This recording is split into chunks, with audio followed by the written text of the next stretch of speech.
ಎಷ್ಟೋ ಸಂದರ್ಭಗಳಲ್ಲಿ ಮನಸ್ಸು ತುಂಬಾ ಭಾರವಾದಂತೆ ಭಾಸವಾಗುತ್ತದೆ. ಇಲ್ಲಿ ಯಾರು ನಮ್ಮವರು ಇಲ್ವೇನೋ, ಈ ಮನುಷ್ಯ ಜನ್ಮ ನನಗೆ ಬೇಕಿತ್ತಾ ಅಂತ ಹತ್ತು ಹಲವು ಬಾರಿ ಪ್ರತಿಯೊಬ್ಬರಿಗೂ ಅನಿಸಿರಬಹುದು.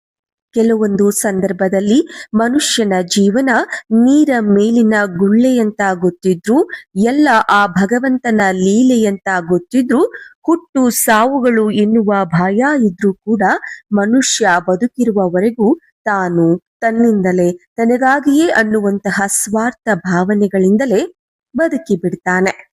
ಕೆಲವೊಮ್ಮೆ ಈ ಸ್ವಾರ್ಥ ಭಾವನೆ ವಿಪರೀತಕ್ಕೆ ಹೋದಾಗ ನಮ್ಮವರಿಗೆ ನಾವು ಭಾರ ಅನಿಸುವಂತಹ ಸಂದರ್ಭ ಬರಬಹುದು.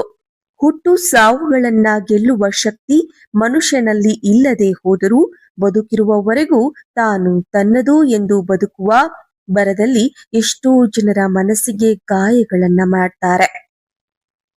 ನಮ್ಮ ಸ್ವಾರ್ಥವನ್ನ ಸಾಧಿಸೋದಕ್ಕಾಗಿ ಇನ್ನೊಬ್ಬರ ಮನಸ್ಸನ್ನ ನೋಯಿಸುವುದು ಎಷ್ಟರ ಮಟ್ಟಿಗೆ ಸರಿ ಅಲ್ವಾ?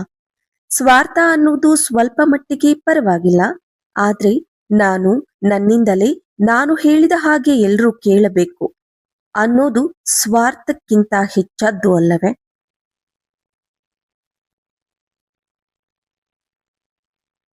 ಮನುಷ್ಯ ಎಲ್ಲಾ ಸಂದರ್ಭಗಳಲ್ಲೂ ಎಲ್ಲರನ್ನೂ ಮೆಚ್ಚಿಸುವುದಕ್ಕೆ ಸಾಧ್ಯವೇ ಇಲ್ಲ.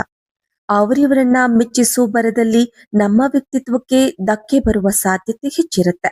ಇಲ್ಲಿ ನಮಗೆ ಬದುಕು ಕಲಿಸಿದ ಪಾಠಕ್ಕಿಂತ ಬದುಕಲ್ಲಿ ಬಂದವರು ಕಲಿಸಿದ ಪಾಠದ ಪರಿಣಾಮವೇ ಹೆಚ್ಚಾಗಿರುತ್ತೆ. ಇಲ್ಲಿ ಎಲ್ಲರೂ ನಮ್ಮನ್ನ ಪ್ರೀತಿಸಬೇಕು, ಗೌರವಿಸಬೇಕು ಅನ್ನುವ ಭಾವನೆಯಿಂದ ನಾವು ಮೊದಲು ಹೊರಗಡೆ ಬರಬೇಕು.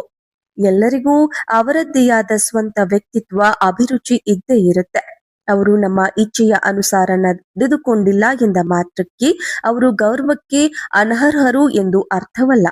ಎಲ್ಲರಿಗೂ ಅವರವರ ಭಾವನೆಗಳನ್ನ ವ್ಯಕ್ತಪಡಿಸುವ ಸಂಪೂರ್ಣ ಸ್ವಾತಂತ್ರ್ಯ ಎಲ್ಲರಿಗೂ ಇರುತ್ತದೆ. ಪ್ರತಿ ಬಾರಿ ನಾವು ಎಲ್ಲರನ್ನೂ ಮೆಚ್ಚಿಸಲು ಹೊರಟಾಗ ನಮ್ಮ ಸ್ವಂತ ವ್ಯಕ್ತಿತ್ವದ ಕೊಲೆ ನಾವೇ ಮಾಡಿದಂತಾಗುತ್ತದೆ ಅಲ್ಲವೇ?